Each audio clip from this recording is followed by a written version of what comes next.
ಪಾಲಿಗೆ ಮದುವೆಯಾಗಿ 25 ವರ್ಷ ಗತಿಸಿತು. ಇವತ್ತು ನಿನಗೆ ಸಂಭ್ರಮದ ಅಂಗ.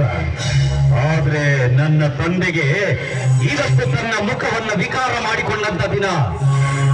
ಅವತ್ತು ದೇವಸ್ಥಾನದಲ್ಲಿ ನಿನ್ನ ಮಡದಿಯನ್ನು ಮೆಚ್ಚಿದಾಳೆ ಅನ್ನೋ ಒಂದೇ ಒಂದು ಕಾರಣಕ್ಕೋಸ್ಕರ ನಿನ್ನ ಮಡದಿ ನನ್ನ ತಂದೆಯ ಮುಖಕ್ಕೆ ಆಸಿಡ್ ಹೆಚ್ಚಿದ್ಲು, ನನ್ನ ತಂದೆಯ ಮುಖವನ್ನು ವಿಕಾರಗೊಳಿಸಿದ್ಲು. ಅಂದಾಗ ನಿನ್ನ ಹೆಂಡತಿಯನ್ನ ನನ್ನ ತಂದೆ ಆಸೆ ಪಟ್ಟಿದ್ದು ತಪ್ಪ? No never.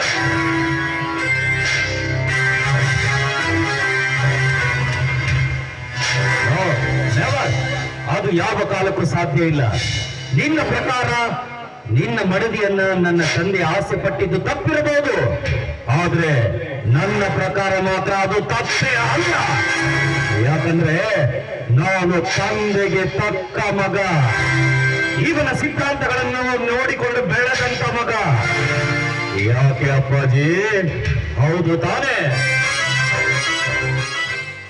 ಹೌದು ಮಗ, ಹೌದು. 25 ವರ್ಷಗಳ ಹಿಂದೆ ಈ ನನ್ನ ಸೌಂದರ್ಯಕ್ಕೆ ಮಣ್ಣು ಮುಟ್ಟಿಸಿದಳು ಪಾರ್ವತಿ.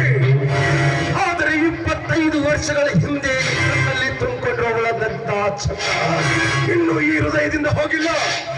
ನನ್ನ ಮುಖದ ವಿಕೃತಿಯನ್ನು ಕೆಡಿಸಿರಬಹುದು, ಆದರೆ ಹೃದಯದಲ್ಲಿ ತುಂಬಿಕೊಂಡಿರುವ ಅವಳ ಮೇಲಿನ ಪ್ರೇಮ ಪ್ರೀತಿ ಇನ್ನು ಹಾಗೆ ಇದೆ ಮಗ. ಅವಳನ್ನು ಅನುಭವಿಸಬೇಕು, ಅನುಭವಿಸ ತೀರಬೇಕು.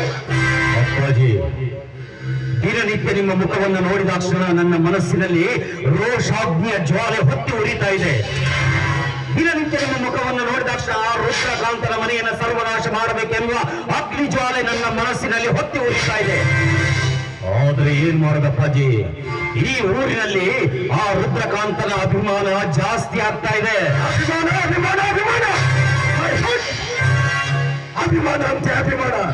ಹೇ ಚಂದ್ರಚೂಡ, ಈ ಅಭಿಮಾನದ ಬಗ್ಗೆ ನನಗೆ ಗೊತ್ತಿಲ್ವಾ? 3 ಕೊಟ್ಟ ಈ ಕಡೆ, 6 ಕೊಟ್ಟ ಈ ಕಡೆ ಅನ್ನೋ ಅಭಿಮಾನಿಗಳು ಇವರು. ಇವರನ್ನ ಹೇಗೆ ಖರೀದಿ ಮಾಡಬೇಕು, ಇವರನ್ನ ಹೇಗೆ ಜೇಬಲ್ಲಿ ಇಟ್ಕೋಬೇಕು ಅಂತ ನಮ್ಮ ತಾತ ಮುತ್ತಾತರ ಕಾಲದಿಂದಲೂ ಅರಿತುಕೊಂಡು ಬಂದವರು ನಾನು. ಅದು ನಿಮ್ಮ ಕಾಲ ಅಪ್ಪಾಜಿ, ಆದ್ರೆ ಈಗ ಕಾಲ ಬಹಳ ಚೇಂಜ್ ಆಗಿದೆ. ಯಾಕಂದ್ರೆ ಈ ಊರಿನ ಜನ ಅವನನ್ನ ದೇವರು ಅಂತೇಳಿ ತಲೆ ಮೇಲೆ ಹೊತ್ತು ತಿರುಗುವವರಿದ್ದಾರೆ. ಮಗ, ತಲೆ ಮೇಲೆ ಹೊತ್ಕೊಂಡಿರೋ ಜನ ಒಂದು ದಿನ ಕಾಲಲ್ಲಿ ಹಾಕಿ ತುಳಿತಾರೆ ಅನ್ನೋದು ಗೊತ್ತಿಲ್ಲ ಅವನಿಗೆ. ಆದ್ರೆ ಸನ್ನಿವೇಶಗಳು ಬದಲಾಗಬೇಕು ಅಷ್ಟೇ. ನೀವು ಹೇಳೋ ಮಾತುಗಳು ನನಗೊಂದು ಅರ್ಥ ಆಗ್ತಾ ಇಲ್ಲ. ಅದೇನು ಅಂತ ಹೇಳಿ ಸ್ವಲ್ಪ ಬಿಡಿಸಿ ಹೇಳಿ. ಈ ಊರ್ ಬಗ್ಗೆ ಒಂದ್ ಸ್ವಲ್ಪ ವಿಚಾರ ಮಾಡಿ ನೋಡಿದೀಯಾ? ಏನಿದೆ? ಚೆನ್ನಾಗೇ ಇದೆಯಲ್ಲ ನಮ್ಮೂರು. ಚೆನ್ನಾಗಿದೆ ಇದೆ, ಆದ್ರೆ ಚೆನ್ನಾಗಿರ್ಲಿಲ್ಲ. 25 ವರ್ಷಗಳ ಹಿಂದೆ ಊರು ಹೇಗಿತ್ತು ಗೊತ್ತಾ?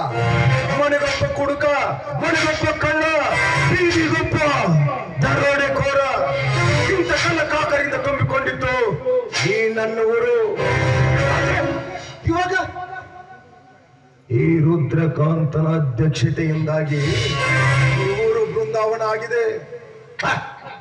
ಮನೆಯಲ್ಲಿರೋರೆಲ್ಲ ಸತ್ಯವಂತರು, ದಿನಾಲು ದುಡಿಯೋರು, ದುಡ್ಡು ಮಾಡೋರು, ಒಳ್ಳೆತನದಿಂದ ಬಾಳಿ ಬರುತ್ತಾ ಇರೋರು.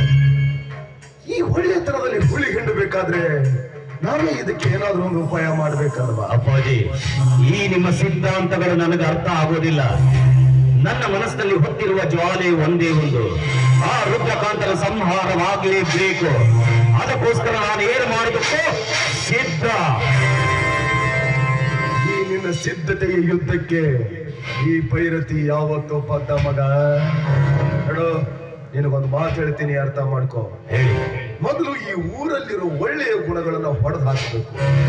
ಅಂದ್ರೆ ಊರು ಉದ್ಧಾರ ಆಗೋ ಲಕ್ಷಣಗಳನ್ನೆಲ್ಲ ಮಣ್ಣಲ್ಲಿ ಹಾಕಿ ಮುಚ್ಚಬೇಕು. ಅಂದ್ರೆ ಒಂದು ಊರು ಕೆಡೋದಕ್ಕೆ ಏನಿರ್ಬೇಕು ಗೊತ್ತಾ? ಏನು? ಪೊಲೀಸ್ ಸ್ಟೇಷನ್ ಇರಬೇಕು, ಆಸ್ಪತ್ರೆಗಳಿರ್ಬೇಕು, ಏನು ಮಜಾ ಮಾಡೋದಕ್ಕೆ ಲಾಡ್ಜ್ಗಳಿರ್ಬೇಕು, ಕುಡಿದು ಹಾದಿ ಬೀದಿಗಳಲ್ಲಿ ತೂರಾಡೋದಕ್ಕೆ ಬಾರ್ಗಳಿರ್ಬೇಕು. ಏನು ಹೇಳ್ತಾ ಇದ್ದೀರ ಅಪ್ಪಾಜಿ? ಇನ್ನು ಆಸ್ಪತ್ರೆಗಳಿರೋದಕ್ಕೆ ನಾವೇನು ಡಾಕ್ಟರ್ ತನೂ ಕಲ್ತಿಲ್ಲ.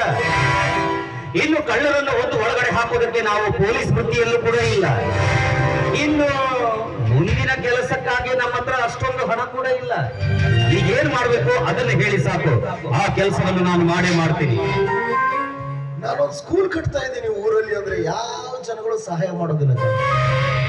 ಅದೇ